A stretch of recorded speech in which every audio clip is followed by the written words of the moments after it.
안녕하십니까. 태백산직입니다. 사피엔스 유발 하라리 작품 여섯 번째 이야기 농업혁명 피라미드 건설학입니다. 농업혁명은 역사상 가장 논란이 많은 사건 중 하나다. 일부에서는 그 덕분에 인류가 번영과 진보의 길에 섰다고 주장한다. 또 다른 사람들은 그것이 파멸을 불러왔다고도 주장한다.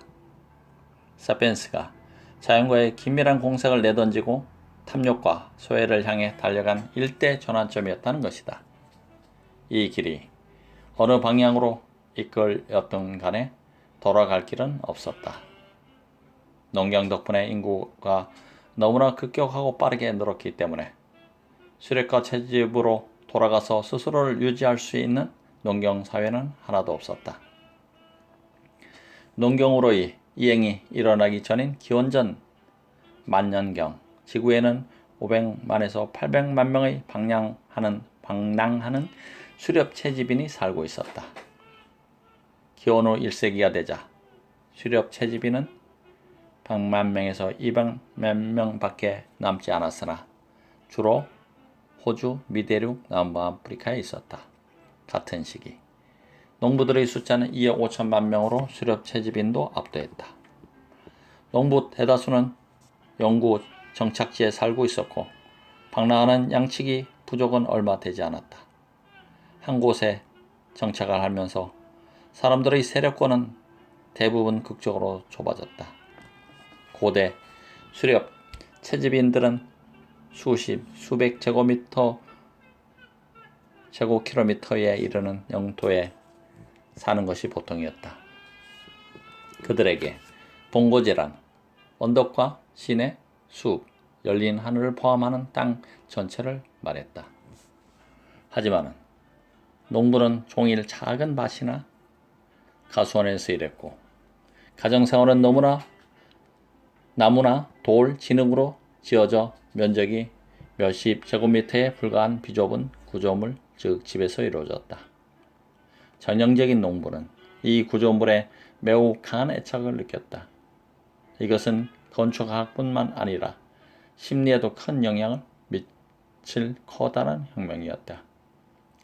이리하여 내 집에 대한 집착과 이웃으로부터의 분리는 이전보다 훨씬 더 자기중심적이 된 존재의 심리적 특징이 되었다. 새로운 농업 영토는 고대 수렵 채집인의 것보다 훨씬 더 좁았을 뿐만 아니라 훨씬 더 인공적이었다. 수렵 채집인들은 불을 사용하는 것을 제외하면 자신들이 떠도는 땅에 의도적인 변화를 가져온 것은 거의 없었다. 이와 달리 농부들은 자신들이 주변 환경에서 힘들여 떼어낸 인공적인 섬에 살았다. 이들은 숲의 나무를 베어내고 물길을 파고 들판에서 돌을 제거하고 집을 짓고 밭고랑을 갈고 유실수를 줄지어 심었다. 그렇게 만들어진 인공적 거주지는 오로지 인간과 그들의 식물과 동물만을 위한 것이었고 성벽과 산울타리로 방어벽을 친 경우가 흔했다. 농부의 가족들은 골치 아픈 잡초와 야생 동물이 들어오지 못하도록 모든 조치를 취했고 그런 것들이 침입하면 퇴치했다. 만일 그런 것들이 계속 살아남으면 그것들을 적대시하는 인간들은 박멸 방법을 모색했다. 집주의로는 특히 강력한 요새를 구축했다. 농업혁명의 여명기부터 오늘날에 이르기까지 수십억 명의 인간이 나뭇가지와 파리채, 신발과 독성 스프레이로 무장하고 인간이 사는 곳으로 끊임없이 침투하는 부지런한 개미, 은밀한 바퀴벌레, 대담한 거미, 잘못 들어온 딱정벌레 등과 가차없는 전쟁을 벌여왔다. 역사상 대부분의 기간 동안 인간이 만든 고립된 영토는 이처럼 매우 좁았고 그 주위는 길들여지지 않은 광활한 자연이 둘러싸고 있었다.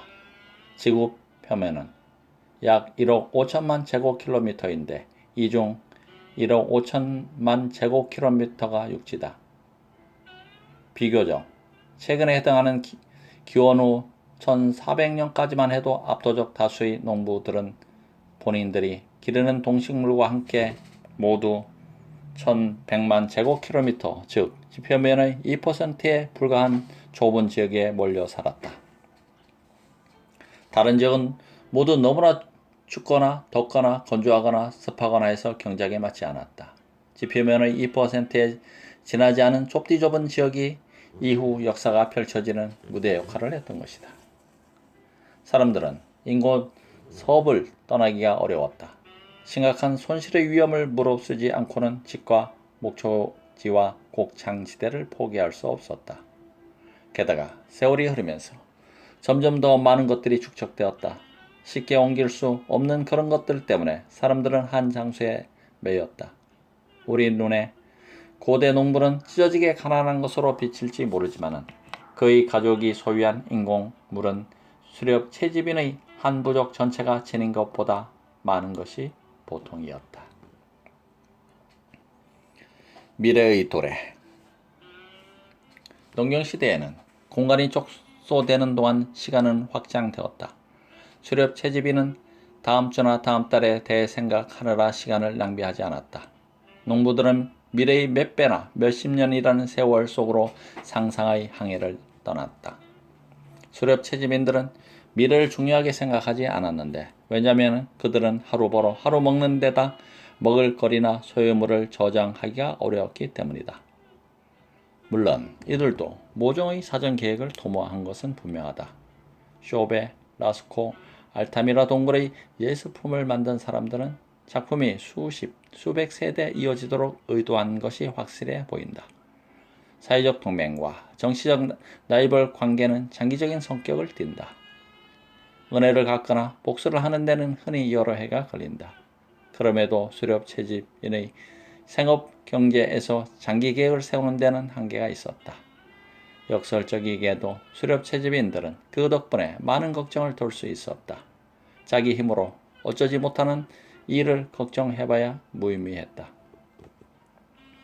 농업혁명 덕에 미래는 어느 때보다도 중요해졌다. 농부들은 언제나 미래를 의식하고 그에 맞춰서 일을 해야 했다. 농업경제의 생산 사이클은 계절을 기반으로 했다. 몇 개월에 걸쳐 경작을 하고 나면 짧고 뚜렷한 수확기가 뒤따랐다. 풍성한 수확을 모두 끝마친 날 밤 농부들은 마음껏 축하를 할 수 있었지만 그로부터 한두 주일 이내에 다시 새벽에 일어나 들판에서 온종일 일하는 일상으로 돌아갔다. 식량은 오늘, 다음 주, 다음 날 먹을 것까지 충분했지만 이들은 다음 해와 그 다음 해 먹을 거리까지 걱정해야 했다.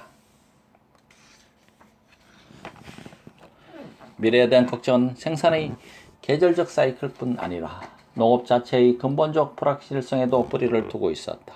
대부분의 마을은 아주 제한된 종류의 재배 작물과 가축을 기르며 살았기 때문에 가뭄, 홍수, 병충해에 취약했다.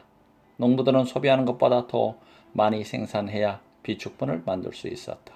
저장고의 곡물이, 지하실의 올리브 오일 통이, 식료품 저장실의 치즈가, 젓가락에 소세지가 매달려 있지 않으면 흉년에 굶어 죽을 위험이 있었다. 그리고 흉년이나 흉작은 늦든 이르든 오게 마련이었다. 나쁜 시절이 오지 않을 것이란 전제하에 사는 농부는 오래 살지 못했다. 그 결과 농업의 도래와 함께 비로소 인간의 마음속 극장에서 미래에 대한 걱정은 주연 배우가 되었다. 비가 내려야만 논밭에 물을 댈 수 있는 지역에서 우기의 시작은 걱정의 시작을 의미했다.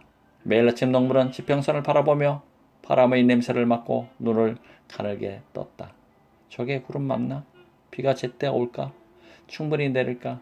폭풍우가 몰아쳐서 파종한 씨앗들을 씻어 가거나 묘목을 쓰러뜨리지는 않을까? 그동안 유프라테스, 인더스 황하유역의 농부들은 강물의 수위를 점검했다. 이들의 두려움도 다른 이들에 못지않았다. 이들에게는 강물이 불어나야 할 필요도 있었다. 그래야 고지대에서 씻겨 내려온 비옥한 흙이 퍼질 수 있었고 광대한 관계 시스템에 물을 댈 수 있었다. 하지만 홍수가 너무 심하거나 시기가 잘못되면 가뭄만큼이나 들판을 모두 망칠 수 있었다. 농부들이 미래를 걱정한 것은 단순히 걱정할 이유가 더 많았을 뿐 아니라 미래에 대해 뭔가 할 수 있는 일이 있었기 때문이다. 그들은 더 많은 밭을 일구고 관계용 수로를 더 파고 더 많은 씨를 뿌릴 수 있었다. 근심하는 농부는 여름철 수확 개미만큼이나 정신없이 바쁘게 일했다. 자녀들과 손주들이 그 열매에서 기름을 짤 수 있도록 땀을 흘려 올리브 나무를 심었고 오늘 간절히 먹고 싶은 식량을 겨울이나 내년을 위해 참고 비축해 두었다. 농사 스트레스는 막대한 영향을 미쳤다. 그것은 대규모 정치, 사회, 체제의 토대였다. 슬프게도 부지런한 농부들은 그렇게 힘들여 일했음에도 불구하고 대부분 그토록 원했던 경제적으로 안정된 미래를 얻지 못했다. 모든 곳에서 지배자와 엘리트가 출현했다. 이들은 농부가 생산한 잉여 식량으로 먹고 살면서 농부에게는 겨우 연명할 것밖에 남겨주지 않았다. 이렇게 빼앗은 잉여 식량은 정치, 전쟁, 예술, 철학의 원동력이 되었다. 그들은 왕궁과 성체, 기념물과 사원을 지었다. 근대 후기에 이르기까지 인류의 90%는 아침마다 일어나 구슬 같은 땀을 흘리며 땅을 가는 농부였다. 그들의 잉여 생산이 소수의 엘리트를 먹여 살렸다. 왕, 정부 관료, 병사, 사제, 예술가, 사색가, 역사책에 기록된 것은 이들 엘리트의 이야기다. 역사란 다른 모든 사람이 땅을 갈고 물을 운반하는 동안 극소수의 사람이 해온 무엇이다. 상상 속의 질서. 농부들은 생산한 잉여 식량이 새로운 수송 기술과 합쳐지자 더욱더 많은 사람들이 모여 더 큰 마을을 이룰 수 있었고 그 마을은 읍이 되었고 드디어 도시가 되었으며 새로운 왕국과 상업망이 이 모두를 하나로 묶었다. 하지만 이런 새로운 기회를 활용하기 위해서는 잉여 식량과 개선된 수송 수단만으로는 충분치 않았다. 설사 한 사람이 같은 마을 사람이 1,000명이나 같은 왕국 사람 100만 명을 먹여 살릴 수 있다고 해도 마찬가지다. 사람들은 어떻게 토지와 물을 나눌지, 불화와 분쟁을 조정할지, 가뭄이나 전쟁에서 어떻게 행동할지에 대해 합의가 이루어지리라는 보장은 없다. 합의가 이루어지지 못하면 분쟁이 번지게 마련이다. 창고가 가득 차 있다 해도 마찬가지다. 역사상의 전쟁과 혁명 대부분은 식량 부족 때문에 일어난 것이 아니었다. 프랑스의 혁명의 선봉에 선 것은 굶주린 농부가 아니라 부유한 법률가들이었다. 고대 로마 공화국은 기원전 1세기에 국력이 최고조에 달했다. 이때는 기중품을 가득 실은 지중해 전역의 선단들이 그 전 선조들은 상상도 못했을 정도로 로마인들을 부유하게 만들어 주던 시기였다. 하지만 로마의 정치 질서가 붕괴해서 일련의 치명적 내란이 일어난 것 또한 부가 절정에 이르렀던 바로 이 시점이었다. 1991년 유고슬라비아는 국민 모두를 먹여 살리고도 남을 만한 능력이 있었지만 국가는 해체되고 끔찍한 유혈극이 벌어졌다. 이런 재난들의 근원에 깔린 문제점은 인류가 지난 수백만 년 동안 불과 수십 명으로 구성된 작은 무리에서 진화해왔다는 사실이다.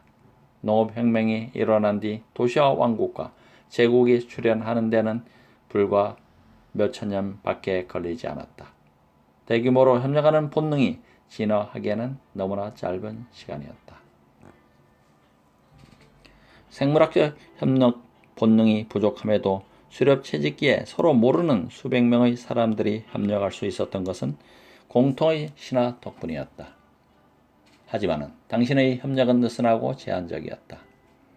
각각의 사피엔스 무리는 모두가 독립적인 삶을 영위했고 필요의 대부분을 스스로 충족하는 행태를 계속 유지했다. 만일 2만 년 전에 사회학자가 있었다면 농업혁명 이후에 일어난 일들에 대한 지식이 전혀 없는 고로서는 신화의 영향력이 상당히 제한적이라는 결론을 내리는 게 당연했을 것이다. 고대의 정령과 부족 토템에 대한 이야기들은 500명의 사람들이 서로 조가비를 교역하고 이상한 축제를 거행하고 네안데르탈인을 무리를 쓸어내기 위해 힘을 합치게 만들 만큼 강했지만 그 이상은 아니었다. 고대의 사회학자는 신화에는 수백만 명의 서로 모르는 사람들을 매일 협력하게 만들 수 있는 힘은 없다고 생각했을 것이다. 하지만 알고 보니 그것은 틀린 생각이었다. 신화는 상상할 수 없을 만큼 강력한 힘을 지니고 있었다. 너무 현명 덕분에 밀집된 도시와 강력한 제국이 형성될 가능성이 열리자 사람들은 위대한 신들, 조상의 땅, 주식회사 등등의 이야기를 지어냈다. 꼭 필요한 사회적 결속을 제공하기 위해서였다. 인간의 본능이 늘 그렇듯 달팽이처럼 서서히 진화하고 있는 동안 인간의 상상력은 지구상에서 유례 없이 거대한 협력의 네트워크를 만들어 나갔다.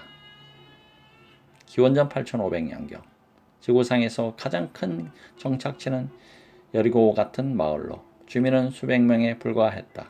기원전 7000년 소아시아의 읍인 차탈후유크의 주민은 5천에서 10,000명이었다. 당시로서는 세계에서 가장 큰 도시였을지 모른다. 기원전 5000년에서 4000년 사이에 날강 유역 초승달 지역에는 인구 수만 명의 도시들이 생기기 시작했다. 이들 도시는 모두 그 주변의 수많은 전략들을 지배했다. 기원전 3100년에는 하부 나일강 유역 전체가 통합되면서 최초의 이집트 왕국이 생겼고 그 파라오들은 수천 제곱킬로미터에 사는 수십만 명의 백성을 다스렸다. 기원전 2250년경 사르곤 대제는 최초의 제국인 아카드를 건설했는데 100만 명이 넘는 신민과 5,400명의 상비군을 지닌 제국이었다. 기원전 1000년에서 500년 사이 중동에서 최초의 거대 제국들이 등장했다. 아시리아, 바빌론, 페르시아. 이들은 수백만 명의 신민을 다스렸고 수만 명의 군대를 거느렸다.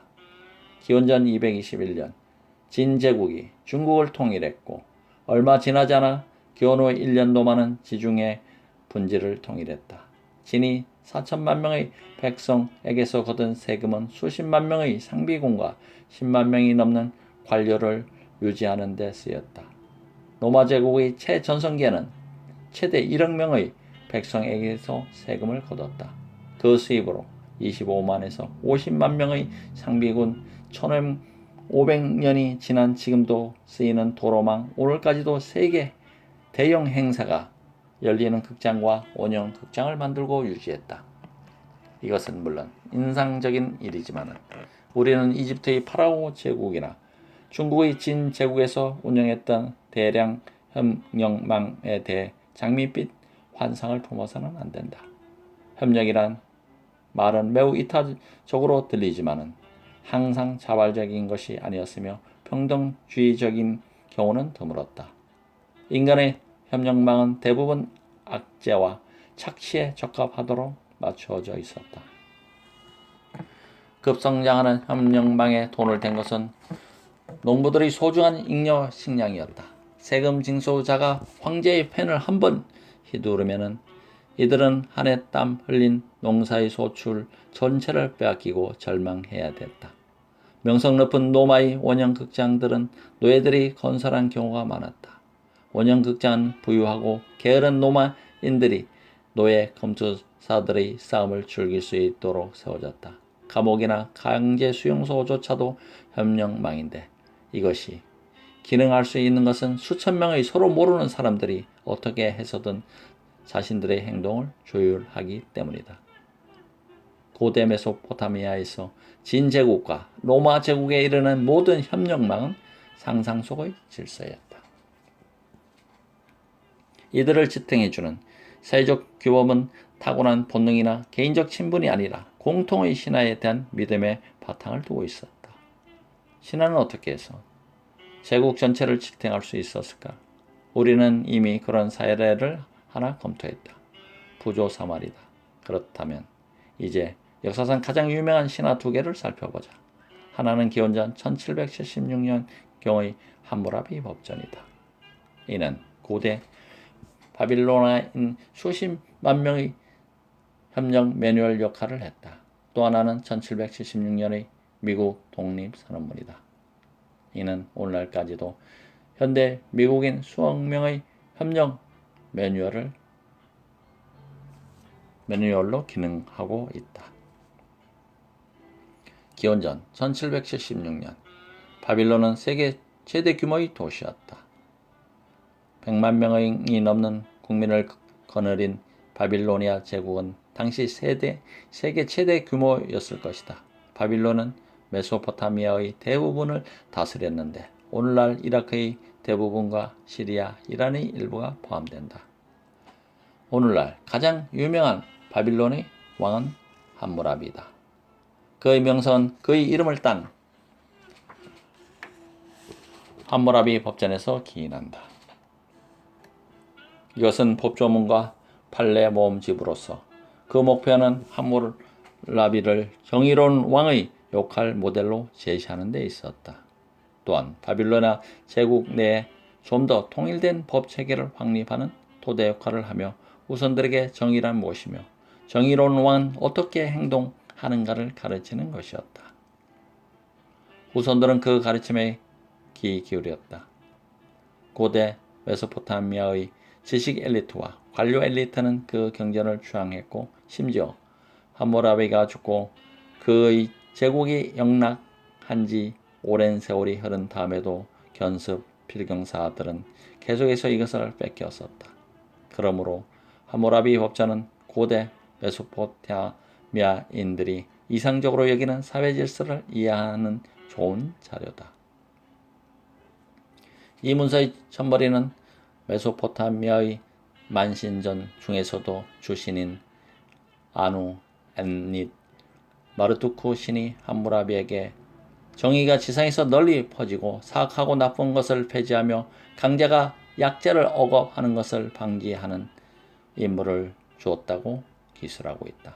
그 다음에는 이러이러한 일이 일어나는 경우 그 판결은 이러이러하다는 상투적 문구와 함께 약 300건의 판결 목록을 나열하고 있다. 판결 196에서 199번과 209번부터 214번은 다음과 같다. 119번. 만일 귀족 남자가 다른 귀족 남자의 눈을 멀게 한다면 그의 눈도 멀게 만들어라. 197. 만일 귀족 남자가 다른 귀족 남자의 뼈를 부러뜨린다면 그의 뼈도 부러뜨려야 한다. 198.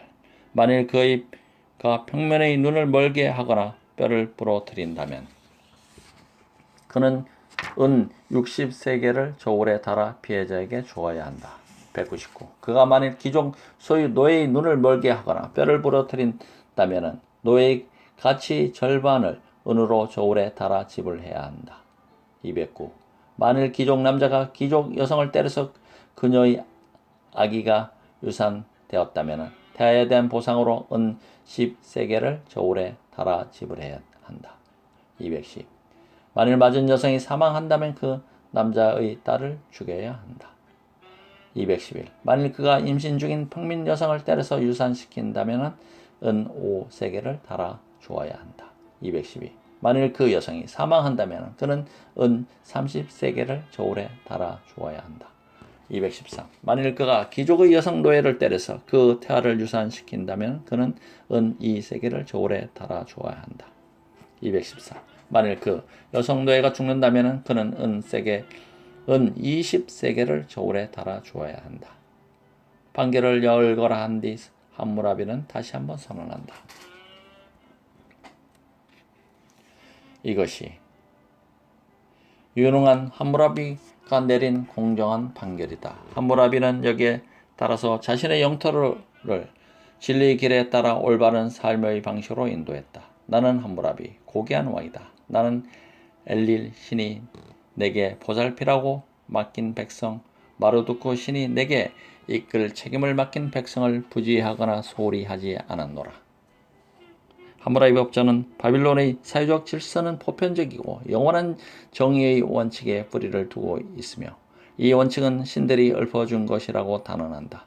계급제도의 중요성은 엄청나다.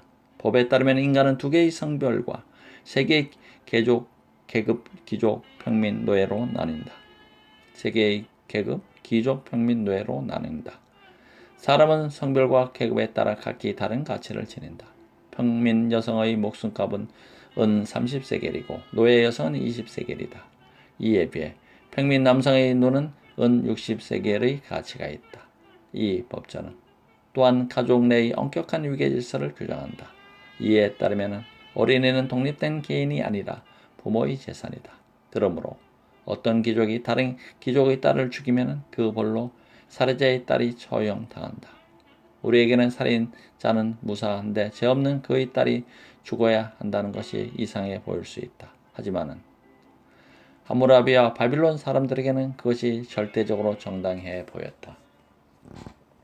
이 법전은 만일 왕의 시민 모두가 위계 질서상의 자기 자리를 받아들이고 그에 맞게 행동한다면 제국에 사는 수백만 명 모두가 효과적으로 협력할 수 있을 것이라는 전제를 깔고 있다. 그러면 사회는 구성원을 먹이기에 충분한 식량을 생산해서 이를 효과적으로 배분하고 스스로를 적으로부터 보호하며 더 많은 부와 더 나은 안전을 얻을 수 있도록 영토를 확장할 수 있을 것이다. 함무라비가 사망한 지 3500년 후 북미에 있는 영국 식민지 13곳의 주민들은 영국 왕이 자신들을 불공정하게 대한다고 느꼈다.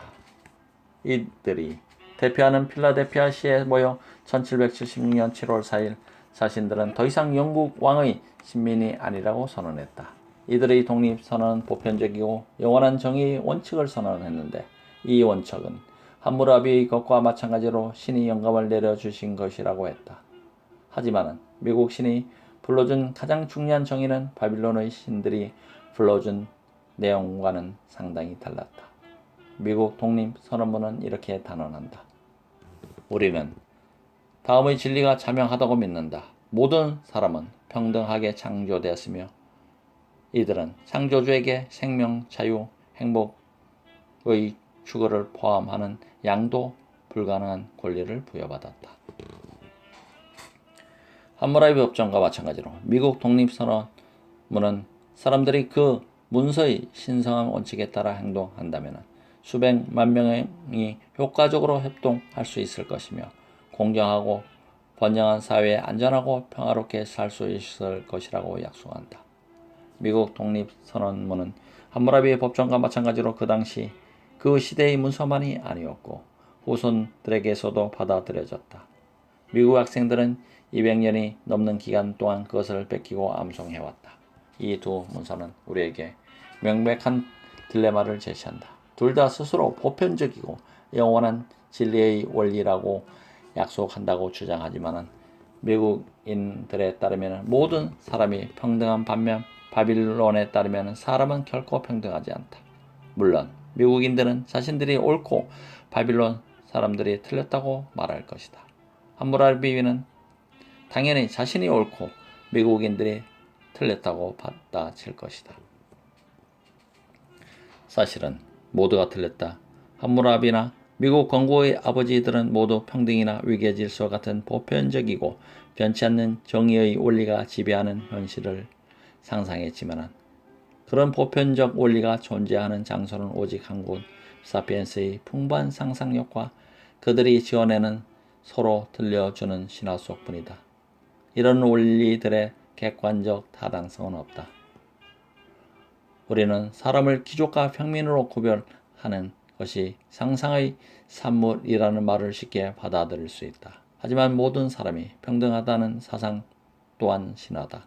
어떤 의미에서 모든 인간이 서로 평등하다는 것인가?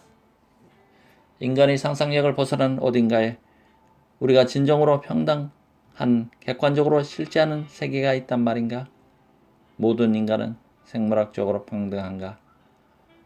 미국 독립선언문의 가장 유명한 구절을 생물학 용어로 한번 번역해보자. 우리는 다음의 진리가 자명하다고 믿는다.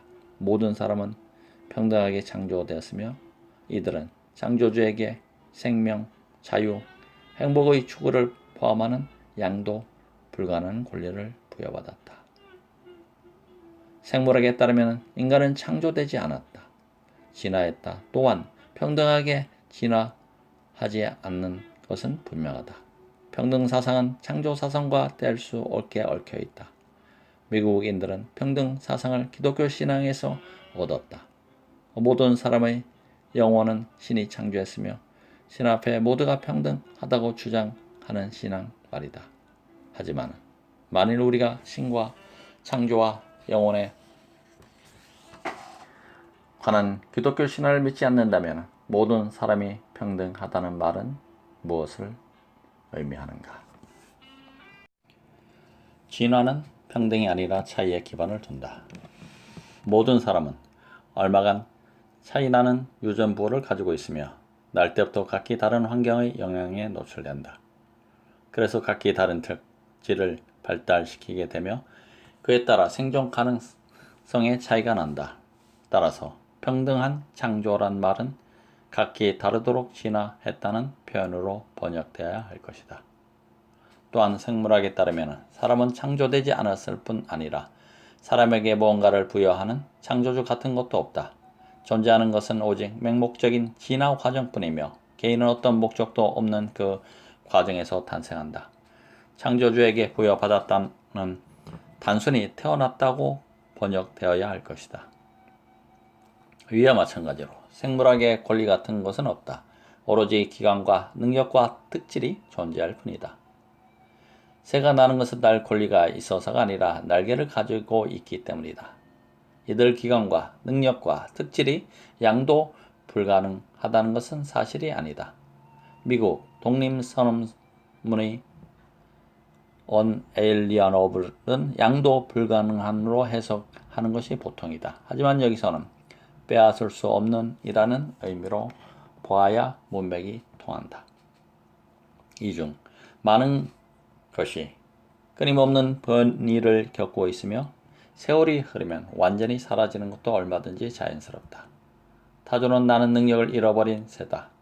그러므로 양도 불가능한 권리란 표현은 변이가 일어날 수 있는 특질이라고 번역되어야 한다.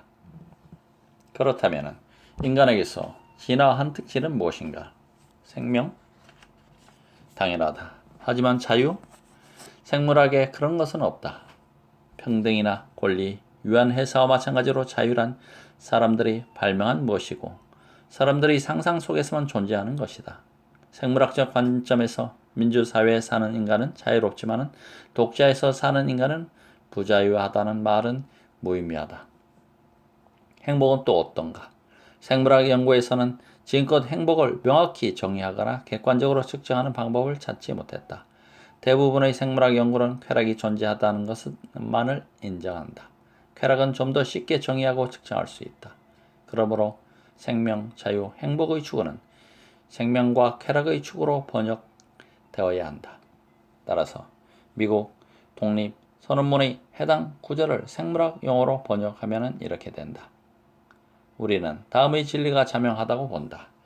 모든 사람은 각기 다르게 진화했으며 이들은 변이가 가능한 묘종의 특질을 지니고 태어났고 여기에는 생명과 쾌락의 추구가 포함된다. 평등과 인권을 옹호하는 사람은 이런 추론에 격분할지 모른다. 이들은 이렇게 반응할 것이다. 사람이 생물학적으로 평등하지 않다는 사실은 이미 안다고. 하지만 그 본질만큼은 우리가 모두 평등하다고 믿는다면 우리는 안정되고 번영한 사회로 창조할 수 있을 거라고. 여기에 반론을 펼 생각은 없다. 이것이 정확히 내가 상상의 질서라고 말한 바로 그것이니까. 우리가 특정한 질서를 신뢰하는 것. 그것은 객관적으로 진리이기 때문이 아니라 그것을 믿으면 더 효과적으로 협력하고 더 나은 사회를 만들어낼 수 있기 때문이다. 상상의 질서란 사악한 음모도 무의미한 환상도 아니다. 그보다는 아주 많은 사람들이 효과적으로 협력할 수 있는 유일한 방법이다. 그렇지만 함무라비도 자신의 위계질서 원리를 동일한 논리로 옹호할 수 있었을 것이라는 점만큼은 기억해 두자. 가령 이렇게 말이다. 나는 귀족 평민노예가 날 때부터 다른 사람이 아니라는 사실을 알고 있다. 하지만 만일 그것이 다르다고 믿는다면 우리는 더 이상 안정되고 번영한 사회를 창조할 수 있을 것이다. 진정한 신자들. 아마도 적지 않은 수의 독자는 앞선 문단들을 읽으며 의자에서 몸을 비비고 왔을 것이다. 오늘날 우리는 대부분 그렇게 반응하도록 교육받았다. 함무라비 법전이 신화였다는 것을 받아들이기는 쉽지만은 인권도 신화에 불과하다는 이야기는 듣고 싶지 않다. 만일 인권이 오직 상상 속에만 존재한다는 사실을 사람들이 알아차리면 사회가 붕괴할 위험이 있지 않은가. 볼테르는 신에 대해 이렇게 말했다. 신은 존재하지 않는다. 하지만 내 하인에게 그 이야기를 하지는 말라. 그가 밤에 날 죽일지 모르니까. 함무라비는 자신의 위계질서 원리에 대해 똑같은 말을 했을 것이고 토머스 제퍼슨 역시 인권에 대해 같은 말을 했을 것이다. 호모 사피엔스에게는 하늘이 부여한 권리가 없다. 거미나 하이에나나 침팬지에게 그런 권리가 없듯이 하지만 이런 이야기를 하인에게는 하지는 말라. 그가 밤에 우리를 죽일지 모르니까. 이런 두려움은 타당하다. 자연의 질서는 안정된 질서다. 설령 사람들이 중력을 믿지 않는다 해도 내일부터 중력이 작용하지 않을 가능성은 없다. 이와 반대로 상상의 질서는 언제나 붕괴의 위험을 안고 있다. 왜냐하면 그것은 신화에 기반하고 있고 신화는 사람들이 신봉하지 않으면 사라지기 때문이다. 상상의 질서를 보호하려면 지속적이고 활발한 노력이 필수적이다. 이런 노력 중 일부는 폭력과 강요의 형태를 띈다. 군대, 경찰, 법원, 감옥은 사람들이 상상의 질서에 맞춰 행동하도록 강제하면서 실수 없이 돌아가고 있다. 어떤 바빌론 사람이 이웃의 눈에 멀게 했다면 그에게는 눈에는 눈, 법을 강제하기 위해서는 언제나 모종의 폭력이 필요하다. 1860년 미국인 대다수가 아프리카인 노예 또한 사람이며 자유권을 누려야 한다는 결론을 내렸을 때 남부주들이 이를 지키게 하기 위해서 피비내 나는 내란을 치러야만 했다. 하지만 상상의 질서는 폭력만으로는 유지될 수 없다. 진정으로 믿는 사람이 일부 있어야 한다. 프랑스의 정치가 탈레랑은 루이 16세 치하에서 가멜레온 같은 경력을 쌓은 인물이었다. 그는 혁명정부와 나폴레옹 체제에 봉사했으며 때맞춰 충성의 대상을 바꿔서 말려내는 복권된 군주제를 위해서 일했다. 그는 정부에서 수십 년간 일했던 경험을 이렇게 요약했다. 당신은 총검으로 많은 일을 할 수 있지만 그것을 깔고 앉는 것은 상당히 불편한 일이다. 종종 단 한 명의 사제가 군인 100명 목을 하고 난다. 훨씬 더 싸고 효과적.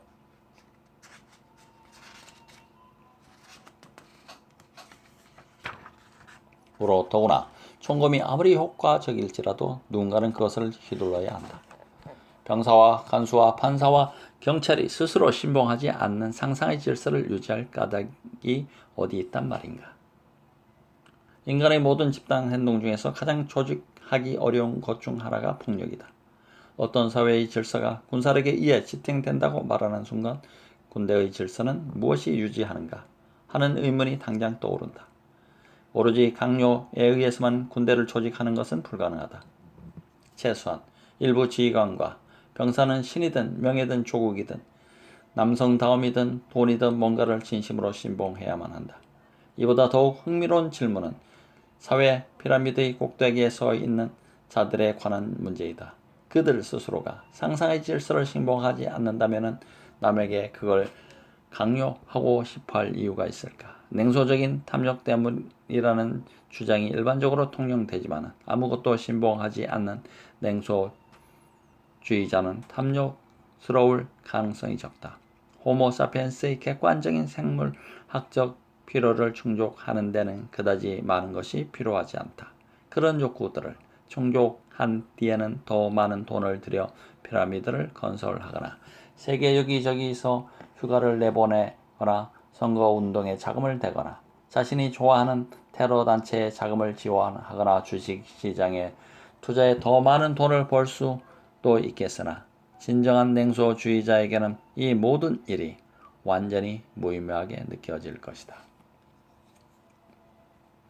냉소주의파, 견유학파를 창시한 그리스 철학자 디오게네스는 통 속에서 살았다. 한 번은 그가 햇빛을 쬐며 쉬고 있는데 알렉산드로스 대왕이 찾아왔다. 대왕은 뭔가 자신이 해줄 수 있는 일이 없겠느냐고 물었다. 냉소주의자는 막강한 정복자에게 이렇게 대답했다. 나를 위해 해줄 수 있는 일이 있어. 조금만 옆으로 비켜 서 주시오. 당신이 햇빛을 맞고 있어. 냉소주의자들이 제국을 세우지 않는 이유가 여기에 있다. 또한 상상의 질서가 오로지 많은 사람이, 특히 엘리트와 보안대가 진정으로 이것을 신봉할 때만 유지될 수 있는 이유도 같다. 만일 그 주창자, 대다수가 인과 예와 효를 신봉하지 않는다면 유교는 2000년 넘게 이어질 수 없었을 것이다. 역대 대통령과 의원 대다수가 인권을 신봉하지 않는다면 미국 민주주의는 250년간 지속되지 않았을 것이다. 만일 투자자와 은행가 대다수가 자본주의를 신봉하지 않는다면 현대 경제 시스템은 단 하루도 유지되지 못할 것이다. 교도소의 담장. 사람들로 하여금 기독교나 민주주의, 자본주의 같은 상상의 질서를 믿게 만드는 방법은 무엇일까? 첫째, 그 질서가 상상의 산물이라는 것을 결코 인정하지 않아야 한다. 사유를 지탱하는 질서는 위대한 신이나 자연법에 의해 창조된 객관적 실체라고 늘 주장해야 한다.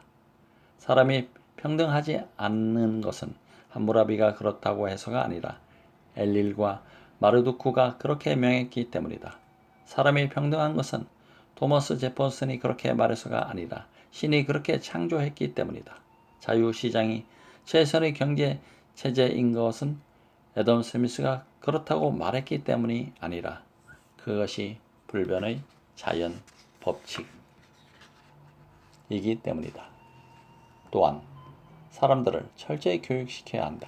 그들이 태어나자마자 세상 만물에 스며들어 있는 상상의 질서 원리를 끊임없이 주지시켜야 한다. 그 원리는 요정 이야기, 드라마, 회화, 노래, 예절, 정치 선전, 건축, 요리법, 패션에도 스며들어 있다. 예를 들어 요즘 사람들은 평등을 믿기 때문에 한때 노동계급의 복장이었던 청바지를 부잣집 아이들도 유행삼아 입는다. 중세 유럽 사람들은 계급 차이를 신봉했기 때문에 젊은 귀족이 농부의 작업법을 입는 경우는 없었다.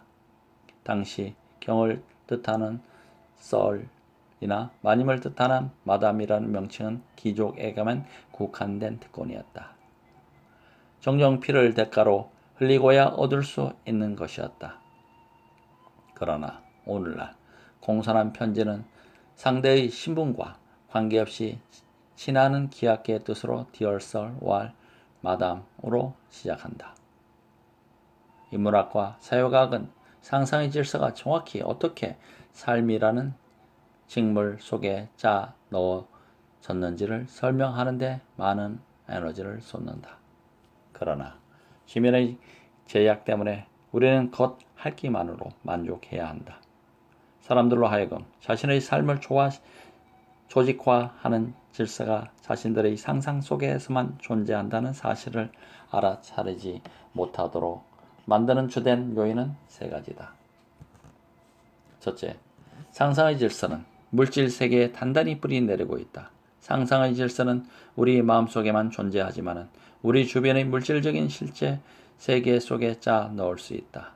심지어 돌로 구현될 수도 있다. 오늘날 대부분의 소구인은 개인주의를 신봉한다. 모든 인간은 개인이며 그 가치는 다른 사람이 그를 어떻게 생각하느냐에 좌우되지 않는다는 것을 믿는다. 개개인의 내부에 존재하는 눈부신 빛이 우리 삶의 가치와 의미를 부여한다고 믿는다. 오늘날 선생과 부모는 아이들에게 같은 반 학생들이 놀리면 무시해야 한다고 가르친다. 자신의 진정한 가치는 타인이 아니라 자기 자신만이 아는 것이니까. 이런 신화는 상상 속에서 뛰쳐나와 현대 건축에서 돌과 회반적으로 구현된다. 현대의 이상적인 집은 여러 개의 작은 방들로 나누어 있다. 어린이들도 남의 눈에 띄지 않는 사적인 공간을 가져 최대한의 자율권을 지니도록 한다. 이런 사적인 방에는 거의 대부분 문이 달려 있다. 또한 어린이가 문을 닫고 잠그는 것을 관행으로 받아들이는 집이 많다. 심지어 부모도 노크를 하고 허락을 얻기 전에는 방에 들어갈 수 없다. 방이 아이의 취향대로 꾸며진다. 벽에는 녹스타의 포스터가 붙어있고 바닥에는 더러운 양발이 놓여있다. 이런 공간에서 자라나는 사람은 스스로를 하나의 개인이라고 생각하지 않을 수 없다. 자신의 진정한 가치는 밖에서가 아니라 내면에서 퍼져 나온다고 말이다. 중세기족은 개인주의를 믿지 않았다. 사람의 가치는 사회적 위계 질서 속에서 어떤 위치를 차지하느냐에 따라 다른 사람들이 그 사람에 대해 뭐라고 말하느냐에 따라 결정되었다. 비웃음을 당한다는 것은 끔찍한 모욕이었다. 귀족들은 자녀들에게 그들의 훌륭한 이름은 어떤 대가를 치르고서라도 보호해야 한다고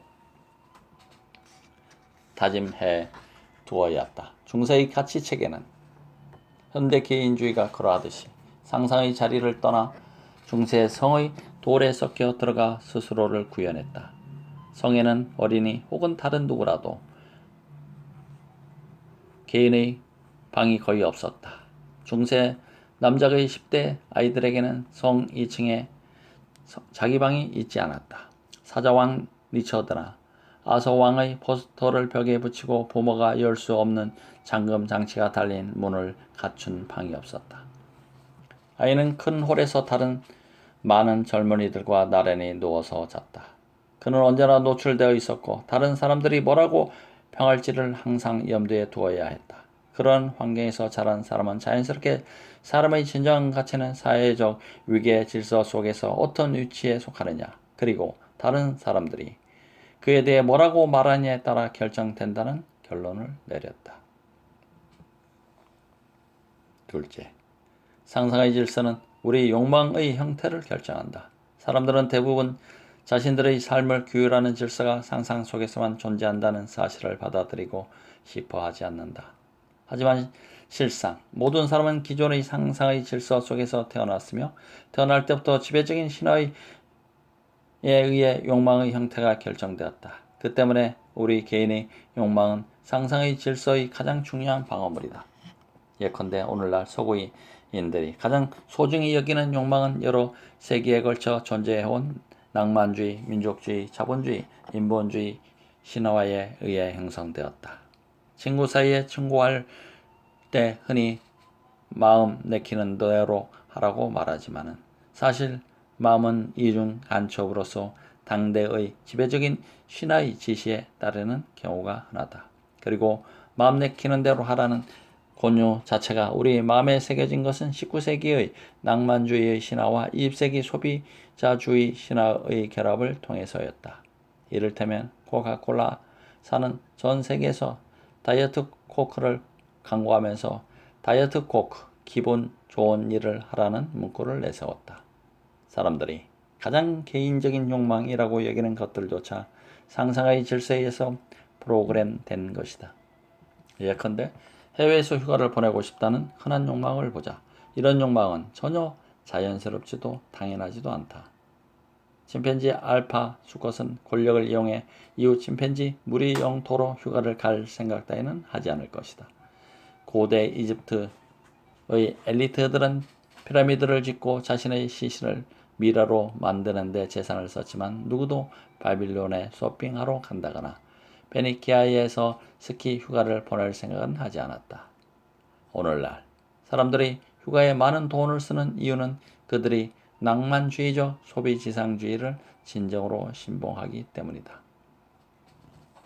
낭만주의는 우리들에게 인간으로서 잠재력을 최대한 활용하려면 최대한 다양한 경험을 해야 한다고 속삭인다. 다양한 감정의 스펙트럼을 향해 스스로를 활짝 열어야 하고 다양한 관계들을 두루 맛보아야 하며 평소와 다른 요리를 시식해봐야 하고 다른 종류의 음악을 감상하는 법을 배우라고 말이다. 이 모두를 실행하는 가장 좋은 방법 중 하나는 반복되는 일상과 친숙한 환경에서 벗어나 먼 지방으로 여행을 떠나는 것이다. 다른 사람들의 문화와 냄새와 취향과 규범을 경험해 볼 수 있는 곳으로 말이다. 우리는 새로운 경험이 어떻게 나의 시야를 넓히고 내 인생을 바꾸는가 하는 낭만주의적 신화를 되풀이해서 듣는다. 소비지상주의는 우리에게 행복해지려면 가능한 많은 재화와 용력을 소비해야 한다고 말한다. 뭔가 부족하거나 올바르지 않다고 느낀다면 상품, 자동차, 새 옷, 유기농 식품이나 서비스, 집안일, 관계, 요법, 요가 수입을 구매한다고 말한다. TV 모든 광고는 어떤 물품이나 서비스를 소비하면 우리 삶이 어떻게 나아진다고 말하는 또 하나의 작은 신화다. 다양성을 권하는 낭만주의는 소비 지상주의와 꼭 들어맞는다. 양자의 결합은 현대 여행 산업이 기반으로 하고 있는 무한한 경험의 시장을 탄생시켰다. 여행 산업은 비행기표나 호텔 객실을 판매하는 게 아니라 경험을 판다. 파리는 도시가 아니고 인도는 나라가 아니다. 그것은 경험이다. 그것을 소비하면 우리의 시야가 넓어지고 인간으로서 잠재력이 실현되고 더 행복해지는 경험을 할 수 있다. 따라서 억만장자는 결혼 생활의 공경에 빠지면 아내를 데리고 파리로 값비싼 여행을 떠난다. 이 여행은 어떤 독립된 욕망을 반영한 것이라 보기보다 낭만주의적 소비 지상주의에 대한 열렬한 믿음을 반영한 것이다. 고대 이집트의 부자는 관계의 위기를 해결하기 위해 아내와 함께 바빌론으로 여행을 간다는 생각은 꿈에도 하지 않았을 것이다. 그 대신 아내가 항상 원하던 화려한 무덤을 건설했을 것이다. 고대 이집트의 엘리트처럼 대부분의 문화에 속하는 대부분의 사람들은 나름대로의 피라미드 건설에 삶을 바쳤다. 문화에 따라 피라미드의 이름과 형태와 크기가 달라질 뿐이다. 피라미드는 수영장과 늘 푸른 잔디밭이 달린 교회의 작은 집일 수도 있고 전망이 끝내주는 고급 맨션 꼭대기층일 수도 있다. 애초에 우리로 하여금 그 피라미드를 욕망하도록 만든 신화 자체를 의심하는 사람은 드물다. 세 번째, 상상의 질서는 상호 주관적이다.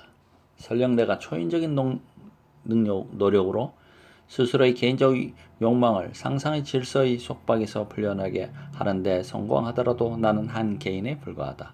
상상의 질서를 변화시키려면 수백만 명의 낯선 사람에게 나와 협력하도록 설득해야 한다. 상상의 질서는 내 상상력 속에만 존재하는 주관적 질서가 아니라 수억 명의 사람들이 공유하는 상상 속에 존재하는 상호 주관적 질서이기 때문이다. 이를 이해하려면 객관, 주관, 상호 주관이란 용어의 차이를 알 필요가 있다. 객관적 현상은 인간의 의식이나 믿음과는 독립적으로 존재한다. 가령 방사능 신화가 아니다. 방사능은 사람들이 그것을 발견하기 오래전부터 방출되고 있었고 사람들이 그 위험성을 믿지 않았을 때도 위험했다. 방사능의 발견자 중 한 사람인 마담 키리는 방사성 물질을 오랫동안 연구했지만 이것이 그녀의 신체에 해를 끼칠 수 있다는 사실을 몰랐다. 그녀는 방사능이 자신을 죽일 수 있다는 것을 믿지 않았지만 결국 재생 불량성 빈혈로 사망했다. 방사성 물질에 과다 노출되어서 발생하는 치명적인 질병이다. 주관이란 한 개인의 의식과 신념에 따라 존재하는 무엇이다. 해당 개인이 그의 신념을 바꾸면 주관은 사라지거나 변화한다.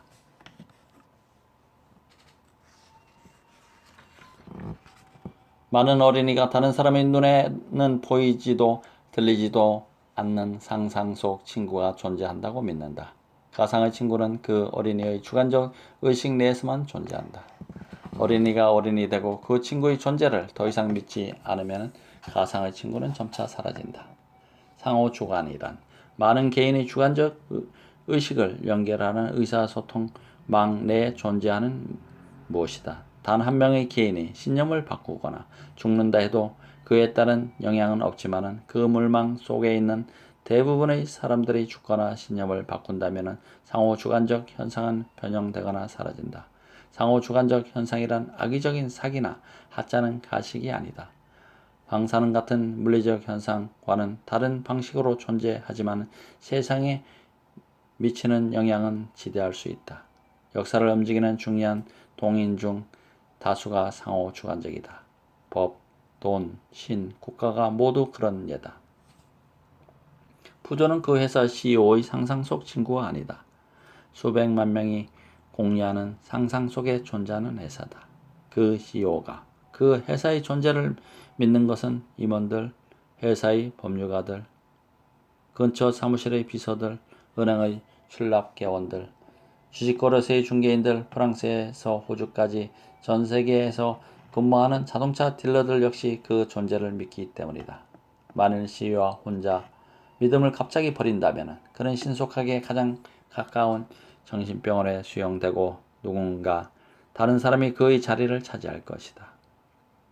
달러와 인권, 미국은 이와 유사한 방식으로 수십억 명이 공유하는 상상 속에 존재한다. 한 개인은 누구라도 그 존재를 위협할 수 없다. 만일 나 혼자 달러나 인권, 미국의 존재를 믿지 않는다 해도 그건 전혀 중요하지 않다. 이런 상상의 질서는 상호 주관적이며 이를 변화시키려면 수십억 명의 의식을 동시에 변화시켜야 한다. 이것은 쉬운 일이 아니다.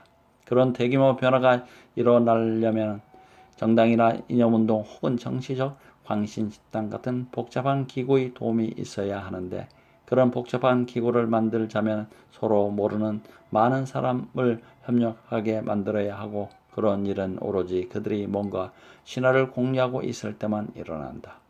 그러니 현존하는 가상의 질서를 변화시키려면 그 대안이 되는 가상의 질서를 먼저 믿어야 하는 것이다. 가령 우리가 부조를 해체하려면 프랑스 법률 체계처럼 그보다 더 강력한 뭔가를 상상해야 하고 프랑스 법률 체계를 해체하려면 그보다 더 강력한 예컨대 프랑스라는 국가를 상상해야 한다. 국가마저 해체하려고 한다면 그보다 더 강력한 무언가를 상상해야 할 것이다. 상상의 질서를 빠져나갈 방법은 없다. 우리가 감옥벽을 부수고 자유를 향해 달려간다 해도 실상은 더 큰 감옥의 더 넓은 운동장을 향해 달려나가는 것일 뿐이다.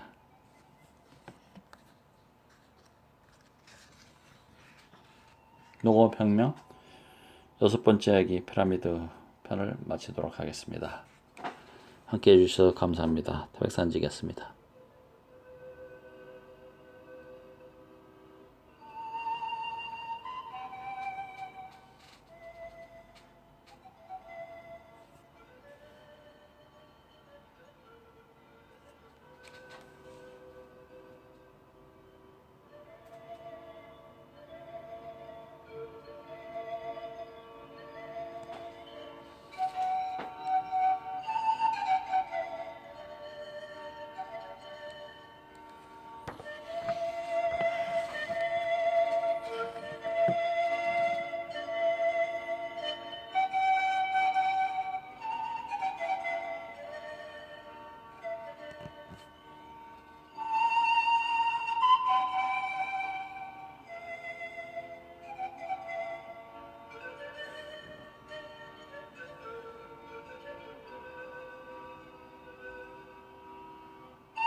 감사합니다.